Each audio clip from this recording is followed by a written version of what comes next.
ሰላም የቻናሌ ቤተሰቦች እንኳን ደህና መጣችሁ። ዛሬ በአዲስ ቪዲዮ መጥቻለሁ። ዛሬ ደግሞ በጣም የሚጣፍጥ በድንች እንዴት ምግብ እንደምናዘጋጅ ነው ማሳያችሁ። አሁን እዚህ ጋር 5 ራስ የሚሆን ድንች ልጬ አጥቤ አዘጋጅቻለሁ። አሁን በቂ ውሃ አድርጌ እቀቅለዋለሁ ማለት ነው። እስከሚበስል ድረስ ደግሞ 1 ኩባያ ዱቄት፣ 2 የሾርባ ማንኪያ ዘይት፣ 1 ሻይ ማንኪያ ወይም ግማሽ ሻይ ማንኪያ የሚሆን በርበሬ፣ ጨው እናደርጋለን። ቆንዶ በርበሬ እና የነጭ ሽንኩርት ፓውደር ወይም ኖርማልም ፈጭታችሁ መጠቀም ትችላላችሁ።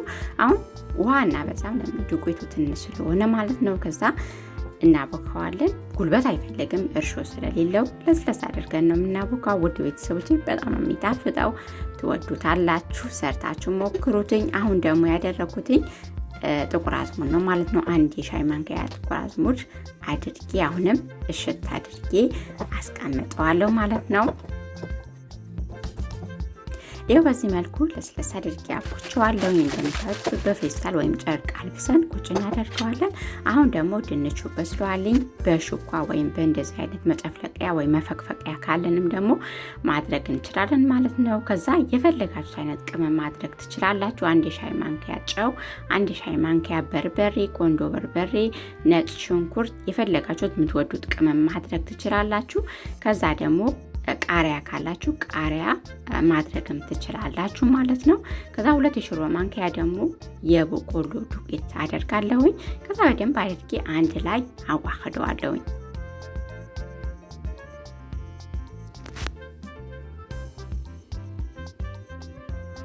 ያው በዚህ መልኩ አዋህጃለሁኝ። ከዛ ትንሽ እጄ ላይ ዘይት አደርጋለሁ ማለት ነው።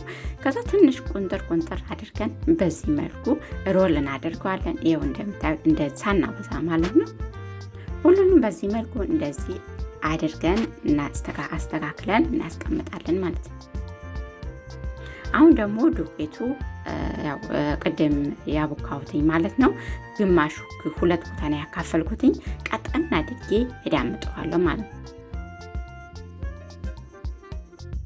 ይሁን ቀጠና አድርጌ ዳምጬዋለሁኝ። አሁን ደግሞ ድንቹ ቅድም ያው ሮል ያደረግነው ድንች አድርገን እንደዚህ በዚህ መልኩ እንቆርጠዋለን ማለት ነው። ይሄኛው ደግሞ ዱቄት ነው። በኋላ ላይ እንድናጣብቅበት ነው ያዘጋጀሁት። ትንሽ ውሃ አድርገን እናዘጋጃለን ማለት ነው። ከዛ እንደዚህ እየቀባን እናጣብቃለን ማለት ነው።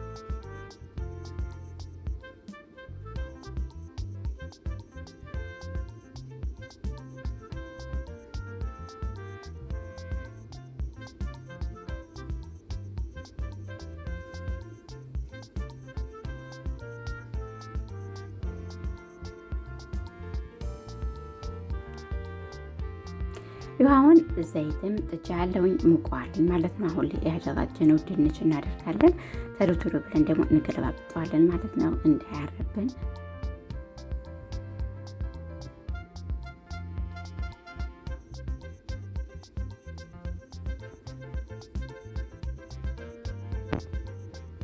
ያው እንደዚህ አይነት ከለር ሲሆን ደግሞ ብራውን አይነት ከለር እናወጣዋለን ማለት ነው። ውድ ቤተሰቦቼ በጣም የሚጣፍጠው ትወዱታላችሁ። ሰርታችሁ ሞክሩትኝ።